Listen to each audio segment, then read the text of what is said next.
بسم اللہ الرحمن الرحیم۔ پیارے بچوں السلام علیکم۔ لیکچر نمبر 7 میں ہم نے سبق ختم کیا تھا پاکستان کی شہزادی۔ آج اس کے مشقی سوالات کرتے ہیں۔ آپ کے سامنے یہ مشقی سوالات ہیں۔ یہ والے جو سوالات ہیں ان کے جوابات میں نے لکھے ہوئے ہیں سلائیڈ کی شکل میں بھی اس کے ساتھ شیئر کر دوں گا۔ سوال نمبر 2 جو ہے، سیدانی بی نے پاکستان کا تذکرہ دلچسپ انداز میں کیا، آپ اپنے الفاظ میں اس کا خلاصہ لکھیں۔ یہ ہم نہیں لکھیں گے اس لیے کہ یہ بہت لمبا جواب بنتا ہے، اس طرح کا سوال پیپر میں نہیں آتا، آپ 3 سے 4 سطر نہیں لکھ سکتے۔ سوال نمبر 3، متن کی روشنی میں درست جواب پر نشان ٹک مارک لگائیں۔ یہ جیسے کہ پہلے میں نے کہا پچھلے سبق کی مشق میں، یا آپ نے سبق پڑھنا ہے اور خود نشان لگانا ہے، ٹھیک ہے۔ سوال نمبر اگلا صفحہ دیکھتے ہیں 38 پر۔ سوال نمبر 4، مندرجہ ذیل محاورات کو جملوں میں استعمال کریں۔ یہ میں آپ سے شیئر کروں گا سلائیڈ کی شکل میں، آپ نے یہ لکھ لینا ہے۔ سوال نمبر 5، کالم الف اور کالم کا ربط کالم بے سے کریں۔ یہ جیسے کہ پہلے میں نے کہا میچ کالم آپ کے پیپر میں سوال نہیں آتا، البتہ آپ کرنا چاہے کسی کتاب کا نا کہ جو میچ کر رہے ہیں ان کو آپس میں ملا دیں، نشان لگا دیں۔ سوال نمبر 6، سبق کے مطابق درست لفظ کے ذریعے سے خالی جگہ پر کیجیے۔ یہ بھی آپ نے ضرور کرنا ہے، ٹھیک ہے۔ یہ جو بیانات دیے گئے ہیں اسٹیٹمنٹس، یہ سبق کے اندر سے چنی گئی ہیں، تو آپ وہاں سے جملہ تلاش کریں کہ اس میں کون سا درست لفظ آتا ہے، وہ یہاں سے دے کے جہاں سے لکھ دیں۔ یہ بھی بک پہ کرنا ہے، کاپی پہ نہیں لکھنا۔ اگلا سوال ہے ذو معنی الفاظ۔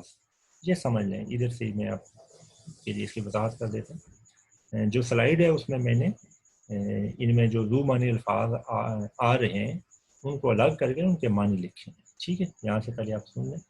ذو معنی الفاظ، ایسے الفاظ کا املا تو ایک ہی ہوتا ہے لیکن ان کے 2 معنی ہوتے ہیں، اور ان میں سے بعض اوقات لفظ ایک معنی میں مذکر جبکہ دوسرے معنوں میں مؤنث ہوتا ہے۔ ذیل کے جملوں میں سے ذو معنی الفاظ الگ کر کے ان کے معنی لکھیے۔ الف، بارشوں سے آئینے کی آب جاتے جی، اس میں لفظ آب جو ہے یہ ذو معنی ہے، آپ کے معنی پانی بھی ہیں، آپ کے معنی چمک دمک بھی ہیں۔ بے، سوات میں کون سی کان ہے؟ کان لفظ ذو معنی ہے، کان جو ہمارا کان ہے، ایئر، انسانی بدن کا ایک پارٹ حصہ۔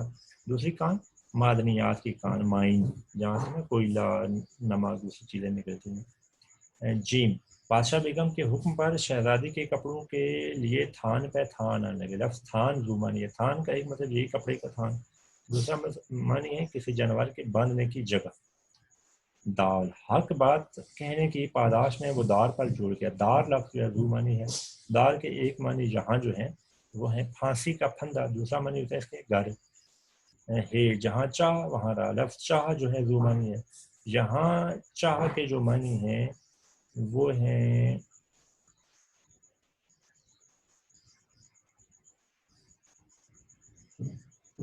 جہاں انسان کی نیت ہو وہاں انسان کو وہ راستہ مل جاتا ہے۔ چاہ کے ایک معنی ہے محبت، ارادہ، اس طرح کی معنی ہے، دوسرا مطلب ہے چاہ کا مطلب ہے کنواں۔ اچھا، یہ الفاظ متضاد جو ہیں سوال نمبر 8، یہ میں آپ سے سلائڈ شیئر کروں گا، اس میں لکھے ہوئے ہیں، آپ نے دیکھ کے لکھ لینے۔ اگلا اس میں مشکل سوالات میں بڑا عام سوال ہے، وہ ہے تشبیہ۔ یہ یہاں بڑا اچھا لکھا ہوا ہے، آپ نے سیریز کو یاد کرنا ہے، یہ کاپی پہ الگ سے لکھنے کی ضرورت نہیں ہے۔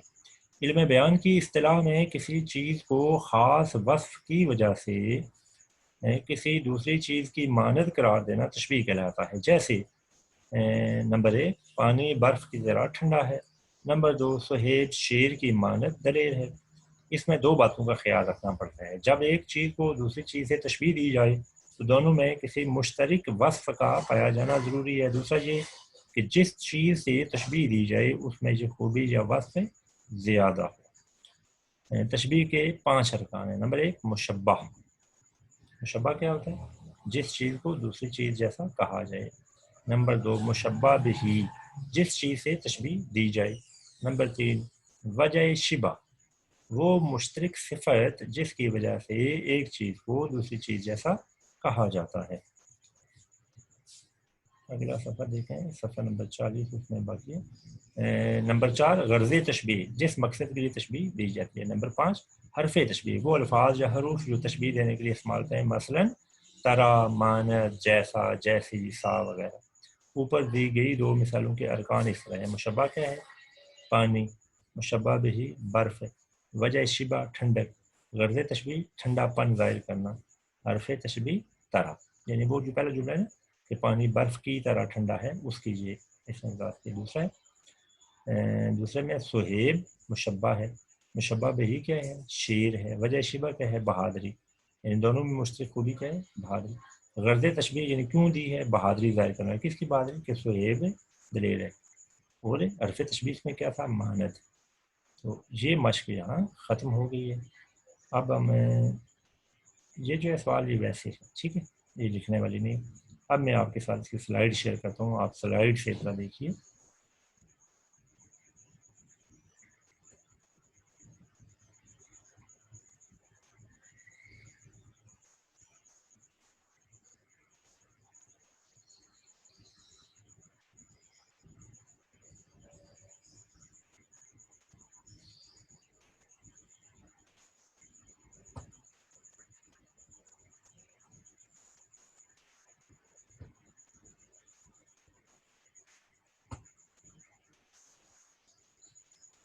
جی تو آپ کے سامنے سب سے پہلے الفاظ میں، پہلے ہم الفاظ میں دیکھ لیتے ہیں۔ اس کو میں زوم کر دیتا ہوں اور واضح ہو جائے گا آپ کے لیے۔ ایسے یہ اب صحیح بنی ہے، آپ کو میرا خیال ہے اب دیکھنے میں یا سمجھنے میں کوئی مسئلہ نہیں ہوگا۔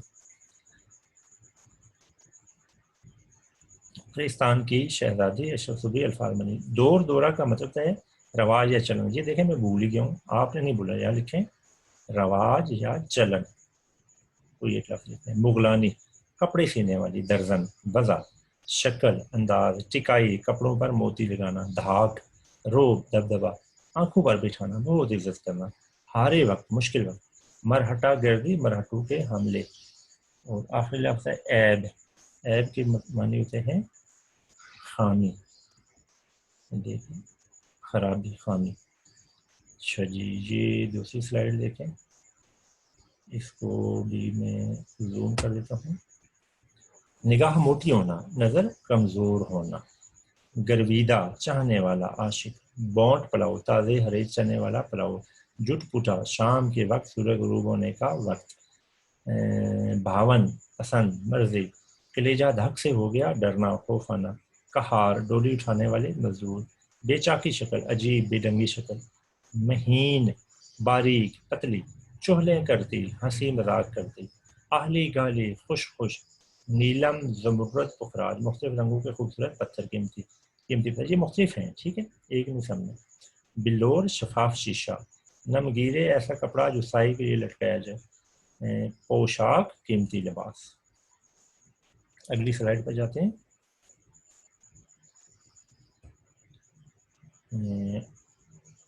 اوسان جاتے رہے، حواس بیکار ہو گئے، بکر گدھا ایسی شکل کا جانور کہ جو آدھا بکرے جیسا اور آدھا گدھے جیسا ہو، شریر شرارتی، بولا بولا کر حیران اور پریشان ہو کر، خاصا بادشاہ کا کھانا، الڑ نوجوان، رکابدار باورچی، توشہ خانہ سٹور ایسا کمرہ جس میں کھانے کی چیزیں اور باقی چیزیں بھی، کار سازی کام سنوارنے والا، مراد اللہ تعالیٰ، مشکل کشا مشکلیں ختم کرنے والا، حضرت علی رضی اللہ تعالیٰ عنہ کا لقب ہے۔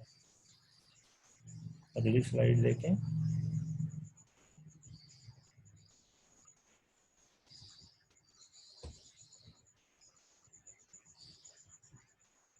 اس کو بھی زوم کر لیتے ہیں تاکہ بات ہو جائے۔ واہ واہ ہو گئی بہت تعریف ہوئی، ہاتھ پاؤں میں گھوڑے لگے کام تیزی سے کرنا، دھن پکا ارادہ، کھنڈلا ٹوٹا پھوٹا گھر، سرخ روح کامیاب، خاکی مٹی سے بنا ہوا مراد ہے انسان، آتشی آگ سے بنا ہوا مراد ہے جن، کلموئے کالے منہ والا، روکھتی سی رونے والی شکل جیسی ناراض، دم کے دم میں تھوڑی ہی دیر میں فوراً، جوت روشنی، یک نشد دو شد، ایک مشکل ختم نہیں ہوئی اور دوسری آگے، فارسی کا محاورہ ہے، میں نے آپ کو بتایا تھا۔ یہاں تک الفاظ میں ختم ہو جاتے ہیں۔ اس کے بعد یہ مشقی سوالات ہیں، اس کو بھی میں زوم کر دیتا ہوں۔ سوال نمبر 1، سیدانی بی نے گزر اوقات کے لیے کون سا پیشہ اختیار کیا؟ جواب، سیدانی بی نے گزر اوقات کے لیے مغلانی کا پیشہ اختیار کیا۔ سوال نمبر 2، میر صاحب اور ان کی بیوی سیدانی بی کی کس بات پر زیادہ خوش تھے؟ جواب: میر صاحب اور ان کی بیوی سیدانی بھی سے اس بات پر زیادہ خوش تھے کہ وہ ان کے بچوں کی اخلاقی تربیت اچھے انداز میں کر رہی تھی۔ سوال نمبر 3: پاکستان کے بادشاہ نے سیدانی بی کو کس کام کے لیے بلوایا تھا؟ جواب: پاکستان کے بادشاہ نے سیدانی بی کو اپنی بیٹی کے جہیز کی سلائی کے لیے بلایا تھا۔ سوری، جہاں ہونا چاہیے اپنی بیٹی کے جہیز کے کپڑوں کی سلائی کے لیے بلوایا تھا۔ ٹھیک ہے، سارا جہیز سلائی والا نہیں ہوتا نا۔ اچھا جی، باقی سوالات اگلی سلائڈ پہ دیکھیں۔ بادشاہ بیگم کا اصل نام کیا تھا؟ بادشاہ بیگم کا اصل نام زمرد پری تھا۔ سوال نمبر 5: پاکستان کے پھلوں کی خاص بات کیا تھی؟ جواب: پاکستان کے پھلوں کی خاص بات یہ تھی کہ انہیں کھاتے ہوئے جس چیز کے بارے میں سوچا جائے اسی کا ذائقہ آتا تھا، جو پھل توڑا جاتا اس کی جگہ دوسرا نکل آتا۔ یعنی گویا ان پھلوں کی 2 خاص باتیں۔ اچھا جی، اگلا جو ہے مشقی سوالات میں میرا سوال تھا وہ تھا الفاظ و محاورات کو جملوں میں استعمال کرنا۔ ٹھیک ہے جی ہیں، دیکھیں آنکھیں کھلنا، ناکام ہونے کے بعد اس کی آنکھیں کھلی۔ بال بیکا ہونا، جسے خدا بچائے اس کا بال بھی بیکا نہیں ہوتا۔ کلیجے پر سانپ لوٹنا، سیدانی بھی جب پاکستان کو یاد کرتی تو ان کے کلیجے پر سانپ لوٹنے لگتا۔ لوٹنا نہیں پڑھنا، لوٹنا جو ہے لوٹ مار کرنا وہ اور آتا ہے، یہ لوٹنا ہے۔ ٹھیک ہے۔ اوسان خطا ہونا، شیر کو دیکھ کر مسافر کے اوسان خطا ہو گئے۔ عقل جاتی رہنا، حادثے کے بعد اس کی عقل جاتی رہی۔ اس کے بعد زو معنی والا الفاظ والا سوال تھا، یہ جہاں میں نے دیکھیں لکھ دیا ہے۔ ٹھیک ہے۔ آب ایک معنی چمک دمک، دوسرے معنی پانی۔ کان ایک معنی انسانی عضو یعنی پارٹ حصہ کان، معدنیات نکلنے کی جگہ۔ تھان کپڑے کا ایک بڑا ٹکڑا تھان، جانور بننے کی جگہ۔ دار ایک معنی پھانسی کا پھندا، دوسرا معنی گھر۔ چاہ ایک معنی محبت، دوسرا معنی کنواں۔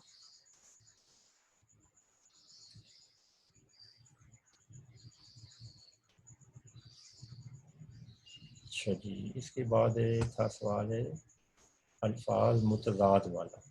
ٹھیک ہے، جو واضح ہے لیکن میں چلیں پھر زوم کر دیتا ہوں تاکہ اور واضح ہے۔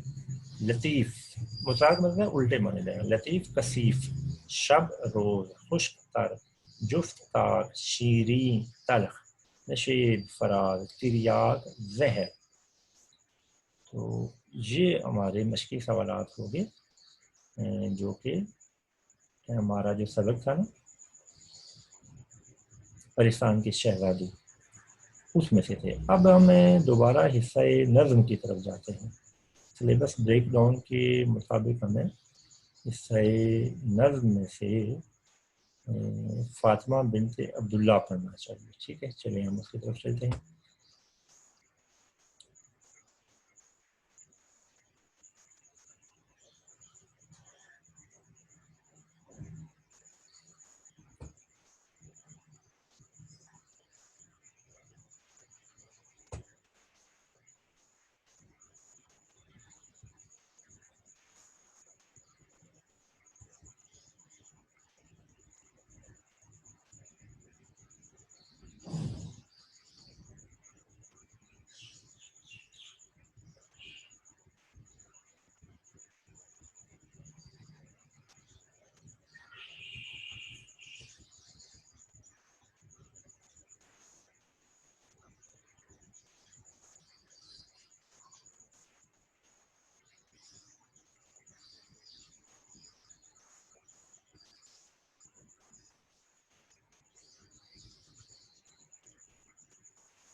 جی تو بیٹا فاطمہ بنت عبداللہ نظم علامہ اقبال کی تعارف پہلے ہم پڑھ لیتے ہیں۔ علامہ محمد اقبال رحمۃ اللہ علیہ 9 نومبر 1877 کو پیدا ہوئے، 21 اپریل 1938 میں وفات پائی۔ علامہ محمد اقبال رحمۃ اللہ علیہ سیالکوٹ میں پیدا ہوئے، ابتدائی تعلیم وہیں حاصل کی۔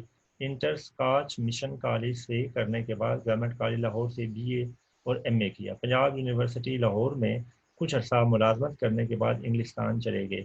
لندن سے بار ایٹ لا کرنے کے بعد جرمنی سے PhD کی، واپس آ کر وکالت کرتے رہے۔ 1938 میں فوت ہوئے۔ لاہور میں شاہی مسجد کے بعد آسودہ خاک۔ علامہ محمد اقبال رحمۃ اللہ علیہ ہمارے قومی اور ملی رہنما ہیں۔ اردو اور فارسی زبان کے عظیم شاعر ہونے کے علاوہ ایک مفکر اور فلسفی کی حیثیت سے بھی مشہور ہیں۔ وہ 20ویں صدی میں اسلامی نشاط ثانیہ کے ایک بڑے علم بردار تھے۔ انہوں نے اپنے فکر و فن سے مشرق و مغرب کے ادیبوں، شاعروں اور عام لوگوں کو بہت متاثر کیا۔ ان کی نظم و نثر کے تراجم 30 زبانوں میں شائع ہو چکے ہیں۔ اردو اور فارسی کلام کے علاوہ ان کا نثری سرمایہ بھی شائع ہو چکا ہے۔ نشاط ثانیہ کا کیا مطلب ہوتا ہے؟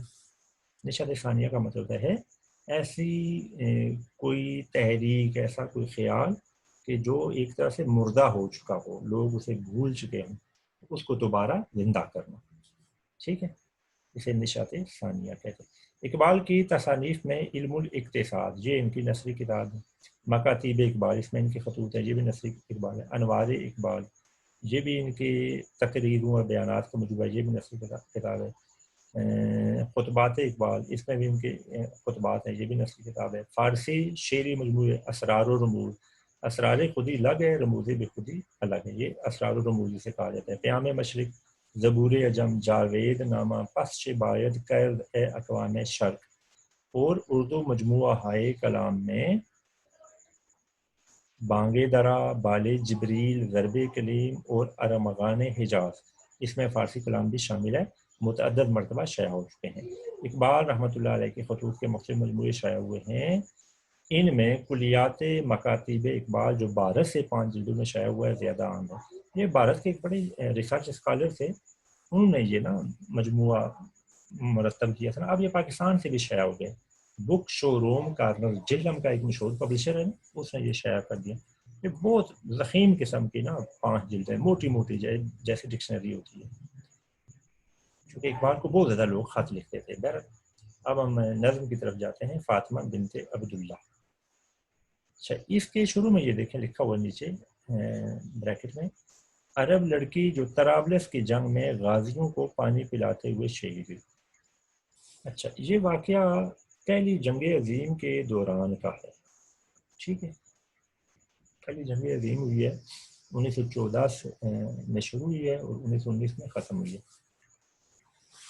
اس جنگ کے اختتام پر ترکی نے، موجودہ جو ترکی ہے، اس نے اپنی آزادی کی جنگ لڑی۔ اس جنگ میں یہ ایک چھوٹی سی لڑکی تھی جو 12-13 سال کی تھی، ترکی کے غازیوں کو یا سپاہیوں کو جو جنگ میں لڑ رہے تھے انہیں پانی پلاتے ہوئے یہ شہید ہو گئی۔ یہ خبر اخبار میں چھپی تو علامہ اقبال بڑے متاثر ہوئے اس کے واقعے کو پڑھ کے سن کے، تو چنانچہ انہوں نے فاطمہ بنت عبداللہ کی یاد میں یہ نظم لکھی ہے۔ بعض بچے اس فاطمہ سے مراد حضرت فاطمہ الزہرا رضی اللہ تعالیٰ عنہا لے لیتے ہیں، یہ یاد رکھنا ہے، یہاں وہ مراد نہیں ہے، ٹھیک ہے، یہ فاطمہ بنت عبداللہ ایک چھوٹی سی لڑکی ہے۔ اچھا جی، اب پہلے ہم یہاں سے نظم پڑھتے ہیں، پھر میں تشریح کی طرف جاؤں گا، وہ سلائیڈ کی شکل میں موجود ہے، وہاں سے میں تشریح آپ کے لیے کر دوں گا۔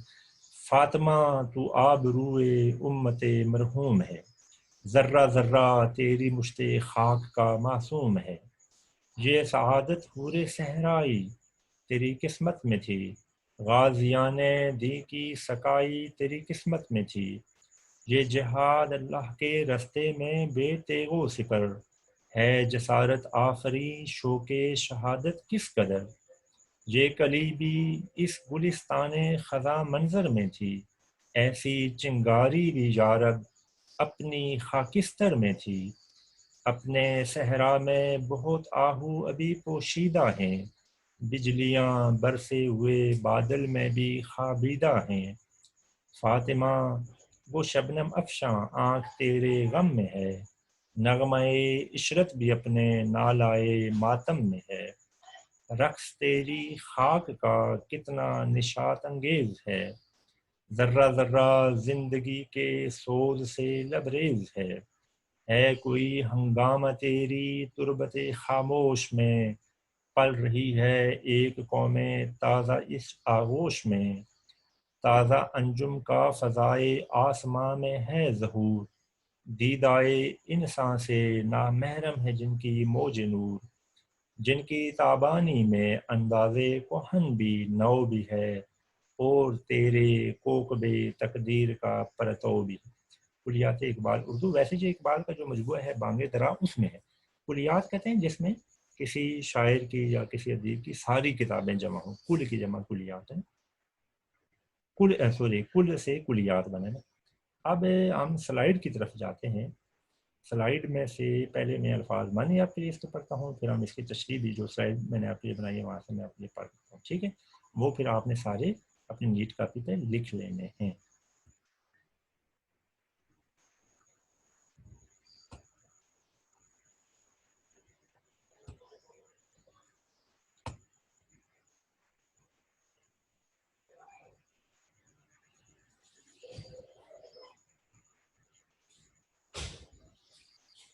اچھا بیٹا، یہ سلائیڈ ہے پہلی، فاطمہ بنت عبداللہ، الفاظ معنی پہلے دیکھ لیں، اس کو میں زوم کر دیتا ہوں تاکہ آپ کو سمجھنے میں آسانی رہے۔ آبرو، عزت، امت مرحوم وہ قوم جس پر اللہ کی رحمت و مراد مسلمان، مشت خاک ایک مٹھی مٹی مراد ہے انسان، سعادت خوش قسمتی نیکی، سقائی پانی پلانے کا کام، بے تیغ و سپر بغیر تلوار و ڈھال کے، جسارت آفرین بہادری پیدا کرنے والا، خاکستر راکھ خوابیدہ سویا ہوا، شبنم افشاں شبنم کے قطرے پھیلانے والی، شے مراد آنسو، نغمہ عشرت خوشیوں کے گیت۔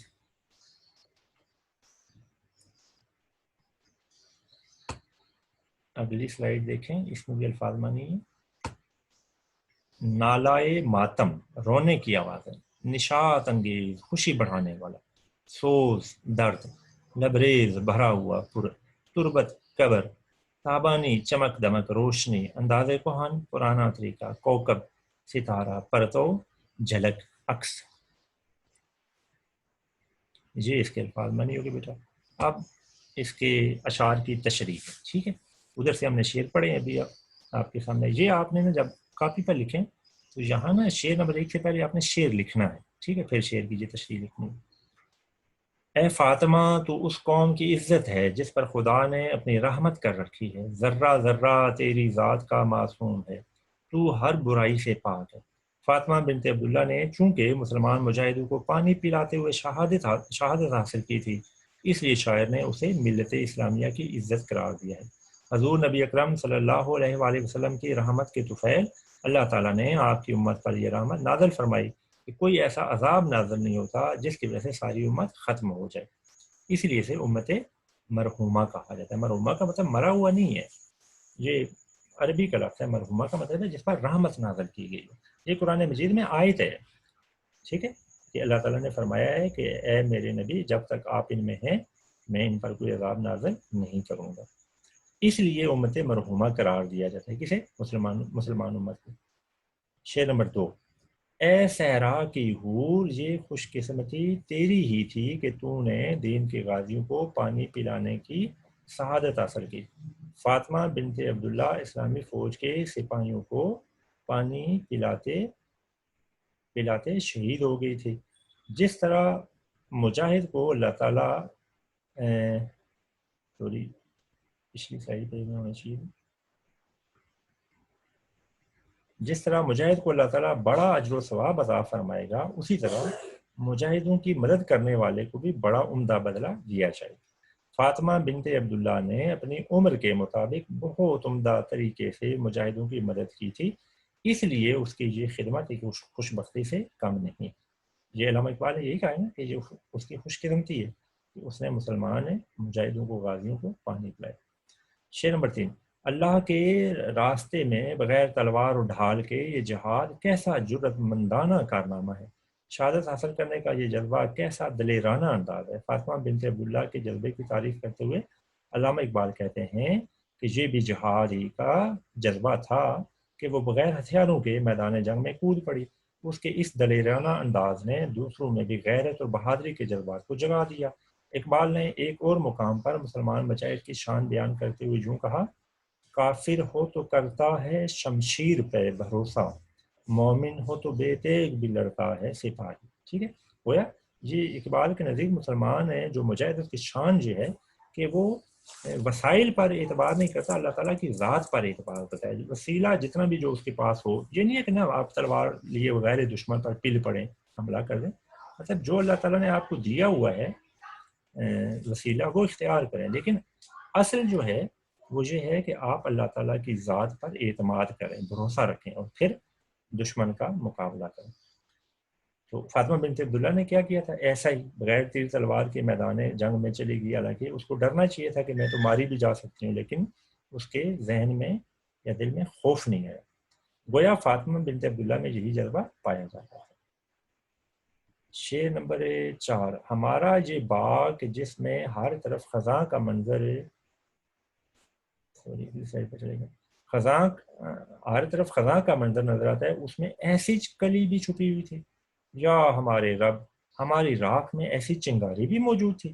اس شعر میں علامہ محمد اقبال نے مسلمان قوم کے لیے تشبیہ استعمال کی ہے کہ وہ ایک ایسے باغ کی مانند تھے جس میں ہر طرف صرف خزاں ہی نظر آتی. یہ بات اقبال نے اس لیے کی ہے کہ اس زمانے میں مسلمان مجموعی طور پر نا ساری دنیا میں زوال کا شکار تھے. ٹھیک ہے، اس لیے اسے کہا کہ گویا وہ ایسا باغ ہے کہ جو اجڑ رہا ہے، اس میں صرف خزاں ہے، اب بہار نہیں آ سکتی. دراصل اگلی سلائڈ پر چلتے ہیں. یہ وہ زمانہ تھا جب مسلمان ہر لحاظ سے پسماندہ تھے. پھر اسی شعر میں مسلمانوں کو راکھ کہا گیا. اب دیکھیں، راکھ میں سے آگ نہیں جلائی جا سکتی. یہ بھی کیوں کہا؟ اس لیے کہ اقبال کے نزدیک گویا مسلمانوں میں اب جوش و جذبہ رہا ہی نہیں ہے، ان سے کوئی توقع نہیں کی جا سکتی. جیسے کہ اقبال نے ایک اور مقام پر کہا، یہ بھی علامہ اقبال کے شعر ہے: بجھی عشق کی آگ اندھیر ہے، مسلمان ہی راکھ کا ڈھیر ہے. جہاں بھی مسلمان سے مراد مسلمان قوم ہے، مسلمان قوم راکھ کا ڈھیر رہ گئی، اس میں جذبہ نہیں رہا. ایسے زوال کے وقت فاطمہ بنت عبداللہ کا کارنامہ بہت تعجب کا بات تھا. یہ ساری دنیا بڑی حیران ہوئی کہ مسلمان قوم میں اب بھی اس طرح کے دلیر کریکٹر موجود ہیں، اس طرح کے دلیر نوجوان موجود ہیں. اگلا شعر نمبر 5 دیکھیں، اس کی تشریح: ہمارے صحرا میں بھی ایسے اور ہرن بھی چھپے ہوئے ہیں، برسے ہوئے بادل میں ابھی ایسی بجلیاں موجود ہیں. مسلمان قوم کے لیے صحرا اور برسے ہوئے بادل کی ترکیب استعمال کی ہوئی ہے. صحرا جو دیکھیں ویرانی کی وہ علامت ہے نا، اس میں تو کوئی سبزہ درخت کوئی چیز نظر نہیں آتی. اسی طرح برسا ہوا بادل، جو بادل برس جائے اس میں سے بجلی نہیں چمکتی. ٹھیک ہے، کبھی آپ نے دیکھا جب بادل ہو جاتا ہے اس کے بعد آسمان پر بادل تیر رہے ہوتے ہیں سفید رنگ کے، لیکن اس میں بجلیاں نہیں ہوتی. مطلب مسلمان قوم کو کے لیے کہا گیا ہے کہ وہ ایسے لوگ ہیں کہ اب ان میں کوئی جذبہ نہیں ہے، جوش نہیں ہے، ان سے کوئی توقع نہیں کی جا سکتی. لیکن اس جب یہ فاطمہ بنت عبداللہ کی یہ شہادت ہوئی تو اقبال نے پھر کہا کہ اب بھی ہمارا جو صحرا کی طرح اگرچہ ہم ویران ہیں اور برسے ہوئے بادل کی طرح، لیکن اب بھی ہم میں اس طرح کے ہمت اور طاقت والے لوگ موجود ہیں. ظاہر ہے یہ ان کی پسماندگی کی وجہ سے کہا، جنہیں مسلمانوں کی پسماندگی کی وجہ سے کہا. فاطمہ بنت عبداللہ کے لیے ہیرن اور پوشیدہ بجلی کی ترکیب استعمال کی گئی ہے. ٹھیک ہے، یہاں اس شعر میں اس سے مراد فاطمہ بنت عبداللہ ہے، یعنی ہیرن اور بجلی جیسے جو ہے نا الفاظ، یہ ان کو نا خراج تحسین پیش کرنے لگا ہوا ہے. کیسے دلیر کیریکٹر تھا، دلیر لڑکی تھی مسلمانوں. اس سے شاعر کی مراد جو ہے کہ اگرچہ مسلمان قوم مجموعی طور پر زوال کا شکار ہے، لیکن اس میں جرأت مند کردار اب بھی موجود ہے. اچھا بیٹا، یہ لیکچر بھی میرا خیال ہے آج ہم یہاں ختم کرتے ہیں، چونکہ 5 شعر بھی اور رہتے ہیں اور اس کے بعد اس کی مشقی سوالات بھی ہیں. تو انشاءاللہ اگلے لیکچر میں باقی اشعار کی تشریح اور مشقی سوالات ہم دیکھیں گے. اس وقت تک کے لیے خدا حافظ.